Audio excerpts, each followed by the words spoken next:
Vous écoutez la story, issue de l'épisode S1108 du podcast Faut pas pousser les ISO, diffusé le jeudi 6 novembre 2025.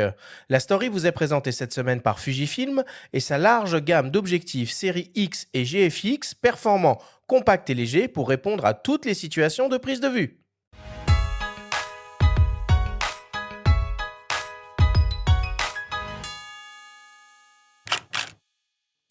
Profession photographe ambulant. C'est avec une grosse chambre en bois confectionnée par ses soins que Sébastien Bergeron tire le portrait des passants dans la rue. Un prétexte pour communiquer avec les gens, une autre façon de pratiquer la street photo, à rebours du selfie ou de l'instant décisif. Sébastien Bergeron nous décrit à quoi ressemble une journée de travail. Une journée type dans l'idéal, la première chose, c'est d'avoir fait du repérage, surtout quand on arrive dans un nouvel endroit. Donc si on a l'occasion, la veille, on fait un petit tour à pied pour repérer la lumière et le lieu qui serait le plus propice à la pratique. Une fois qu'on est installé, ça prend environ une quinzaine de minutes de préparer les chimies, d'installer le stand, entre guillemets. On a juste à attendre les gens. La grosse difficulté, en tout cas selon moi, c'est de choper la première personne, parce qu'après, il y a un effet boule de neige quand même. Il y a déjà l'appareil en lui-même qui est déjà un objet de curiosité, mais le fait qu'il y ait des gens, des passants qui participent, je pense que ça rassure les gens. Le temps de réalisation, en théorie, c'est 10 minutes. Moi, j'aime bien tchatcher avec les gens. Disons que ça prend quoi entre 10 minutes, une demi-heure. Des fois, j'ai des gens qui restent avec moi au final l'après-midi, avec qui je discute. Je continue à travailler, mais ils restent à côté, puis on discute. Il y a quelque chose d'hyper gratifiant dans le fait de redonner vie aux rues et de pouvoir communiquer avec des gens qu'on aurait sûrement laissé passer si on était juste avec nos petites chaussures et à marcher dans la rue. Sébastien le dit spontanément, la photographie a donné un sens à sa vie. C'est en février 2011 au Mali qu'il découvre la photo ambulante. La manière dont le photographe Issa Samado réalise des photos de passeport et de permis de conduire dans une ruelle de Mopti le fascine. Sébastien se lance alors dans la construction d'une chambre. J'avais jamais vu d'appareil de ce genre. J'en avais jamais entendu parler à l'école non plus. J'ai trouvé qu'il y avait une poésie qui se dégageait de la scène qui était assez bluffante. Il y avait quelque chose de très apaisant. Il y avait quelque chose aussi qui me ressemblait beaucoup. Je me suis projeté assez vite avec ce procédé à me dire que je pourrais peut-être faire la même chose. J'étais accompagné, j'étais pas tout seul, hein, mais quand on a découvert ça, ça a été comme une révélation. On avait construit notre premier appareil de mémoire parce qu'on n'avait rien trouvé sur Internet. On savait même pas comment ça s'appelait en fait comme objet. Donc on lui avait donné le nom du photographe qu'on avait rencontré, on avait appelé ça la chambre Issa. C'est un an et demi après qu'on a découvert qu'il y avait des gens qui faisaient ça en Afghanistan, qu'il y avait une petite communauté en Espagne, puis en Italie, puis en Amérique du Sud. C'était le petit pousset quoi, avec les cailloux. En 2014, il fabrique des chambres à la chaîne pour rembourser des dettes, mais depuis 2018, il en a fait une activité à temps plein dans son atelier situé à Carentoire, à quelques kilomètres au nord de la Gacilly, dans le Morbihan. Le coffre est le plus souvent fabriqué à partir de contreplaqué, à la fois souple, robuste et qui permet de maintenir des prix raisonnables. Il lui arrive d'en concevoir avec des plaques en merisier, en noyer ou en acajou au gré de ses trouvailles dans les recycleries. Il revendique une fabrication artisanale. Je dirais que si je me concentre juste sur un appareil, ça prendra peut-être 15 jours, mais vu que je fonctionne pas comme ça, que j'ai fonctionné par série depuis des années, en général, ça me prend plusieurs mois parce que je faisais entre 15 et 25 appareils à la fois. Je crois que même une fois, j'ai fait une série de 30. Donc, c'est très variable. Ça dépend aussi de l'ambiance qui est créée dans l'atelier. Quand je dis ça, c'est que j'ai parfois des gens qui sont impatients, voire désagréables. C'est vrai que ça peut amener une espèce de lourdeur dans la fabrication et clairement, ça ralentit le processus. Même si je dois avouer qu'il y a 95% des gens qui sont absolument adorables, hein. C'est même pas qu'ils sont sympathiques, ils sont absolument adorables et ils savent ce que c'est l'artisanat, le fait de travailler avec ses mains, le temps que ça prend.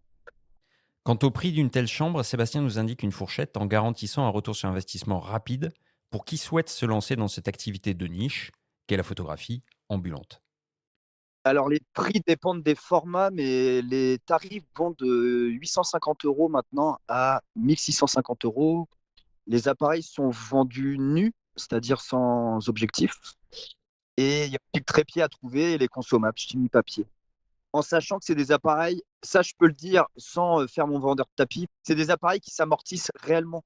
Ça veut dire que si tu reçois l'appareil, que tu pratiques un petit peu et que tu commences à maîtriser le procédé et que tu vas dans les rues, tu vas l'amortir. Vraiment, c'est quelque chose, ça va être très concret.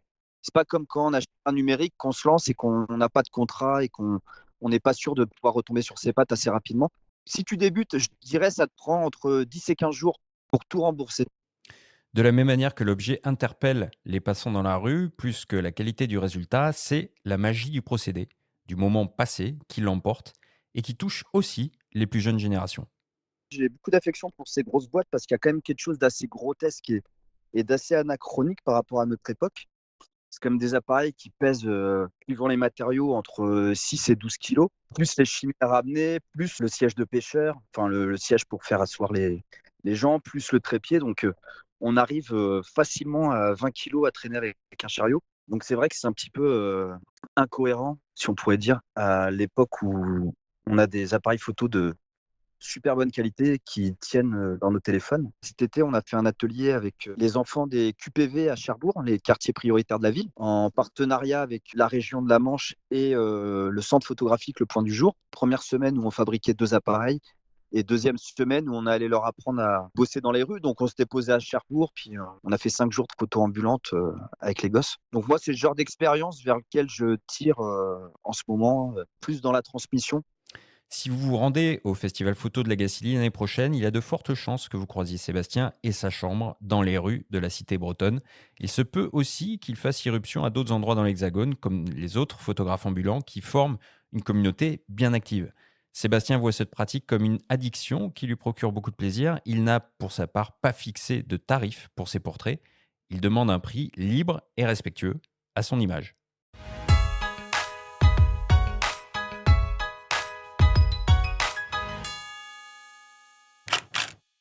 J'avais déjà vu ce genre de choses à Arles. J'avais croisé quelqu'un, c'était peut-être Sébastien d'ailleurs.